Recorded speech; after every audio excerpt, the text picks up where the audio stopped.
Let's first go to Melbourne and catch up with former federal Liberal frontbencher Michael Danby. Thanks for joining us, Michael. You must be quite concerned about what Paul Keating had to say today about China.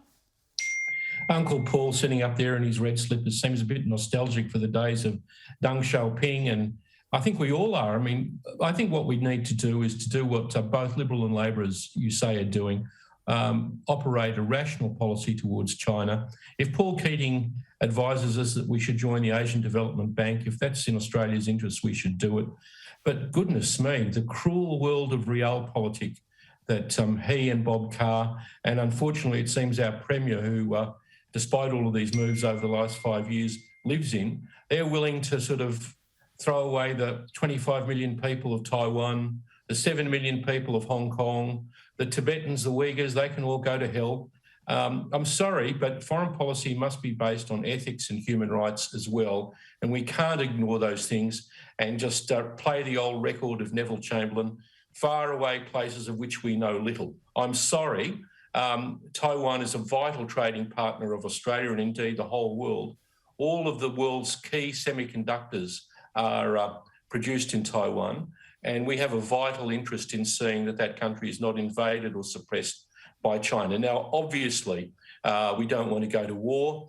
The Quad, Japan, India, South Korea, the United States and Australia have all shown that this is not an anti-Asian thing.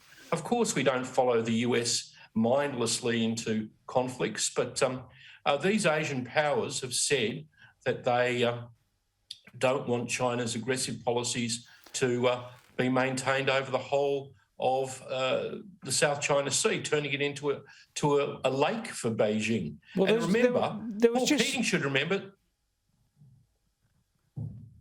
Paul Keating should remember.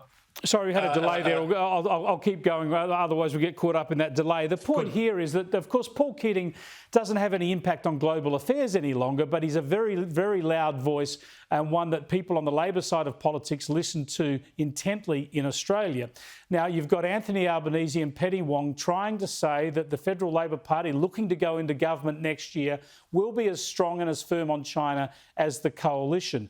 Yet, as you've just pointed out, not only the former Prime Minister, who's an iconic figure in Labor in Paul Keating, former Foreign Minister Bob Carr, and the current Premier of Victoria, Daniel Andrews, who are constantly giving us these messages effectively of appeasement towards China and telling us that we should be on board with China and more critical of the US than they are of China. Chris, you're dead right. 80% of Australians are highly critical of China, according to the Lowy poll, but they haven't gone away, the appeasers. They're like that group of far-right wingers in London in the 1930s, the Runciman group that kept batting away for Beijing. You know, they did it for Berlin, now they want to do it for Beijing. I'm sorry, it just doesn't fly. We can be rational. We don't have to be involved in war.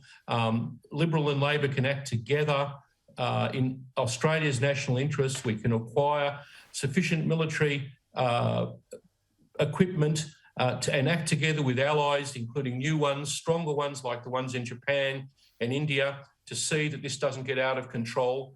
But an all-out invasion of Taiwan would isolate Japan and South Korea, would cut out trading lanes along the sea where 60% of Australia's maritime trade goes. And I'm sorry, Paul Keating, I long for the days of Deng Xiaoping too, when he said it was glorious to get rich, when China was a different place. But we've got a bloke there now who's more like Stalin or Mao.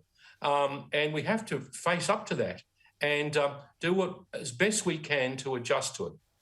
Michael Danby, thanks for joining us. I appreciate it. Thanks for having me, Chris. So we'll talk about Dan Andrews some other time. We will indeed. We ran out of time there. We won't be able to get into the latest. No worries. I don't support him on the pandemic, that's for sure. There we go. We won't have time to go into those anti-corruption revelations. We'll pick up those tomorrow and in coming days.